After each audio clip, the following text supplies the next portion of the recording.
வணக்கம் நண்பர்களே. இசை விசால் சீரியல் செம பரபரப்பா போயிட்டு இருக்குன்னே சொல்லலாங்க. பரபரப்பான கட்டத்தில் நம்ம ருக்குமணிக்கு கோபம் கொந்தளிச்சிட்டு வருது. நம்ம பொண்ணுக்கு அமையாத வாழ்க்கை இந்த சுபத்ரா வீட்டில் இசைக்கு அமைஞ்சிருக்கு. இந்த இசையோட வாழ்க்கை நல்லாவே இருக்கக்கூடாது. என்னோட பொண்ணோட வாழ்க்கையை அழிச்சிக்கிட்டு தான் அவள் இந்த வீட்டு மருமகளா ஆனா. அப்படி இருக்க நேரம் இவளுக்கு வாழ்க்கைக்கு உல வைக்கணும் அப்படின்னு வந்து களம் இறங்குறாங்க நம்ம ருக்கு. அதோட சுபத்ராவை பார்த்து இந்த பாருங்க, இசையோட ஜாதகம் போலி ஜாதகம் தான், அவளோட ஒரிஜினல் ஜாதகத்தில் பொருத்தமே இல்லை அப்படின்னு வந்து போட்டு உடைக்கிறாங்க. என்ன இருக்கும், நீ தான் அப்போ மாற்றி வச்சியா அப்படின்னு வந்து கேட்க நேரம், இல்லை அதெல்லாம் வந்து நான் மாற்றலை, அந்த இசையே அவன் வந்து விசால கல்யாணம் பண்ணிக்கிடணும் அப்படின்னு வந்து மாற்றி வச்சா அப்படின்னு வந்து இசைக்கு மேலே பழிய உருட்டி தள்ளி சந்தோஷப்படுறாங்க. இனி சுபத்ரா அந்த வீட்டை விட்டு ஓட ஓட இசையை விரட்ட போறா. என் பொண்ணு எப்படி இருக்காளோ அதே மாதிரி தன்னந்தனியாக தான் அவள் வாழணும் அப்படின்னு வந்து இசையை வந்து தீர்த்துக்கிட்ட வந்து பிளான் பண்ணிட்டாங்க ருக்குமணி. அதை பற்றி தான் இந்த வீடியோக்குள்ளே பார்க்க போகிறோம். அதுக்கு முன்னாடி சேனலுக்கு லைக் அண்ட் சப்ஸ்கிரைப் பண்ணுங்கள் ஃப்ரெண்ட்ஸ். பக்கத்தில் இருக்க பெல் ஐக்கானையும் கிளிக் பண்ணுங்கள். அப்போ தான் நான் போடுற ஒவ்வொரு வீடியோவும் நோட்டிஃபிகேஷனாக உங்களுக்கு கிடைக்கும். வாங்க ஃப்ரெண்ட்ஸ் வீடியோக்குள்ளே போகலாம். ஃபஸ்ட்டு எடுத்த உடனே பார்த்தோன்னா ஒரு செம அதிரடியான பரபரப்பு கட்டந்தாங்க.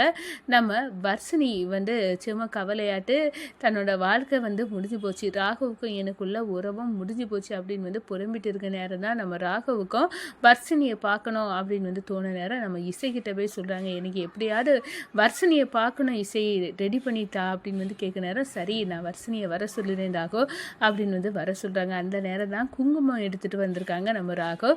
இந்த பாரு, இது உன்னோட நெற்றியில் நான் வச்சு விடுறேன் அப்படின்னு வந்து நம்ம ராகவ் வச்சு விடுறாங்க. என்றைக்குமே நீ தான் எனக்கு மனைவி, அந்த ஸ்ரீஜா என் கையால் தாலி கட்டினா அவன் மனைவி ஆக முடியாது, என் மனசில் நீ தான் இருக்க வர்ஷினி, நீ அழக்கூடாது, நீ அழுதுட்டேன்னா நான் எப்படி வந்து வாழுது, நீ உடஞ்சி போகக்கூடாது, நம்ம ரெண்டு பேரும் சந்தோஷமாக ஒரு வாழ்க்கையை வாழ தான் போகிறோம் அப்படின்னு வந்து அந்த இடத்துல வந்து நம்ம ராகவ் வர்ஷினி கிட்ட வந்து சொல்கிறாங்க.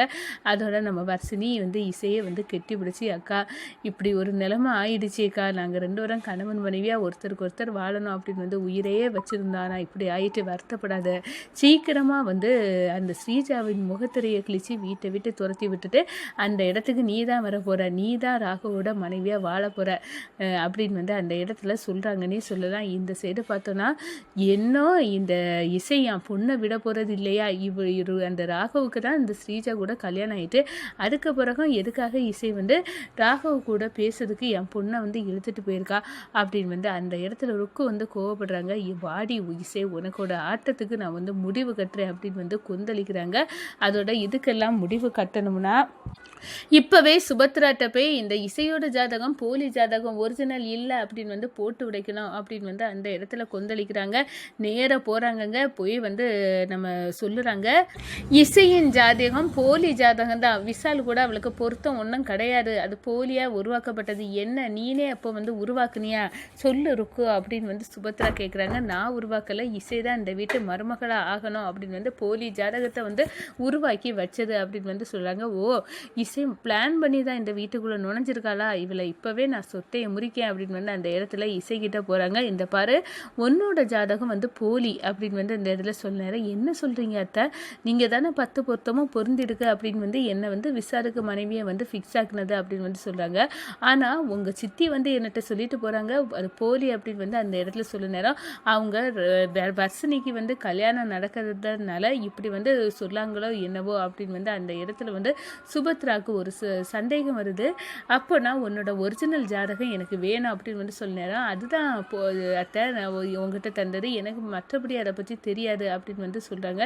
இல்லை வந்து உங்கள் சித்தி இப்போ வந்து சொல்லிட்டு போகிறாங்க, எனக்கு என்னமோ சந்தேகமாக தான் இருக்குது, ஆனால் என் 2 பசங்களுக்கும் 10 பொருத்தமும் பொருந்திய ஒரு 2 பிள்ளைங்களை பார்த்து தான் என் 2 பையன்களுக்கும் வந்து கல்யாணம் பண்ணி வைக்கணும்னு நினச்சேன், ஆனால் எல்லாமே நிலைமை தலைகீழாக மாறுது அப்படின்னு வந்து அந்த இடத்துல வந்து சுபத்ரா வந்து அப்படியே வந்து நடுங்கி போகிறாங்க. இனி என்ன, எல்லாமே கெட்டு குட்டிச்சூற ஆயிடுச்சு, ஏற்கனவே விசால் வந்து ஸ்ரீஜாவை வந்து கூட தப்பாக இருந்தா அப்படின்னு வந்து விசாலுக்கும் ஸ்ரீஜாவுக்கும் தான் வந்து கல்யாணம் நடக்கணும்னு இருக்க நேரம் வேணும்னு ஸ்ரீஜாவை வந்து அந்த இடத்துல தாலி கட்டக்கூடாது அப்படின்னு வந்து முக்காடு போட்டுக்கிட்டு எல்லாத்தையும் ஏமாற்றிக்கிட்டு நீ வந்து தாலி கட்டிட்ட, கடைசி நேரத்தில் எல்லாத்தையுமே வந்து சுதப்புனது நீ தான், அப்படி இருக்க நேரம் இப்போ உன் ஜாதகமும் வந்து சரி கிடையாதா அப்படின்னு வந்து அந்த இடத்துல வந்து செமையாக வந்து கோவப்படுறாங்க.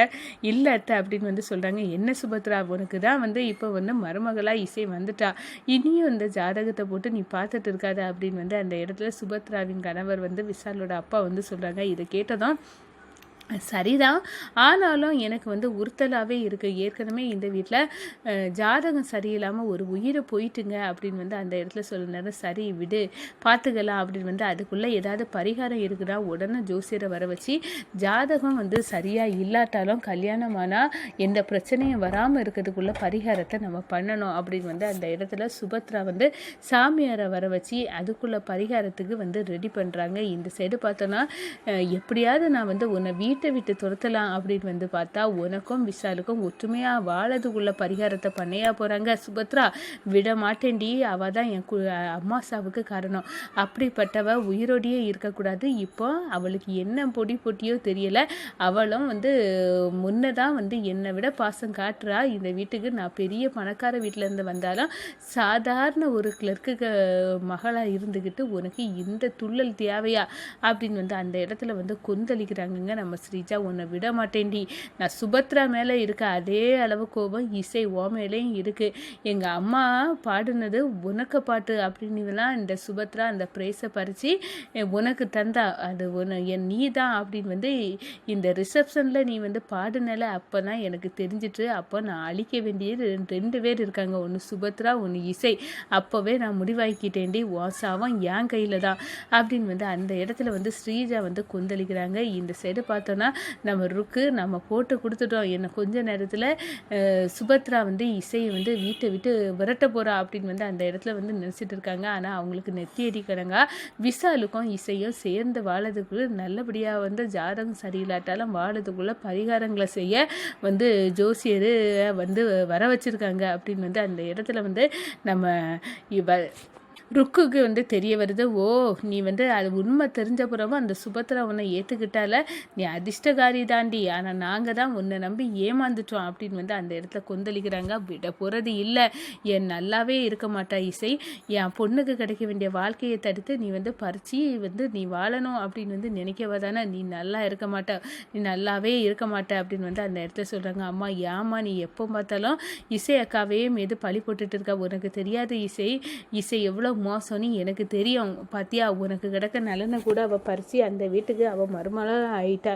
இனி எத்தனை பரம்பரைக்குனாலும் அவளுக்கு குடும்பம் மட்டும் நல்லபடியாக வாழறதுக்கானே சொத்து சுகத்தோடு அவள் நல்லா இருப்பாள். நீ மட்டும் என்ன பாரு, நீ அக்கான்னு நம்பி நீ தன்னந்தனியாக வந்து கஷ்டப்பட்டுறியடி, உன்னை பார்க்க நேரம் எனக்கு எவ்வளோ வருத்தமாக இருக்கும். இதுக்கெல்லாம் காரணம் அந்த இசை தானே, அதனால தான் எனக்கு அவன் மேலே கோவம் அப்படியே வந்து கொந்தளிச்சிட்டு வருவா அப்படின்னு வந்து சொல்கிறாங்க. அம்மா அது நடந்து போச்சு, ஆனால் இப்படியெல்லாம் நாங்கள் நடக்கும்னு நினைக்கலாமா, ஆனால் நடந்து போச்சு, அதுக்காக நீ இப்படியெல்லாம் சொல்லுவியா அப்படின்னு வந்து சொல்ல நேரம், ஆமாம் பெத்த மனசு பற்றி எரிய நேரம் நான் இப்படி தான் சொல்லுவேன் அப்படின்னு வந்து அந்த இடத்துல வந்து ருக்கு வந்து வயத்தறிச்சலோடு இருக்காங்கங்க.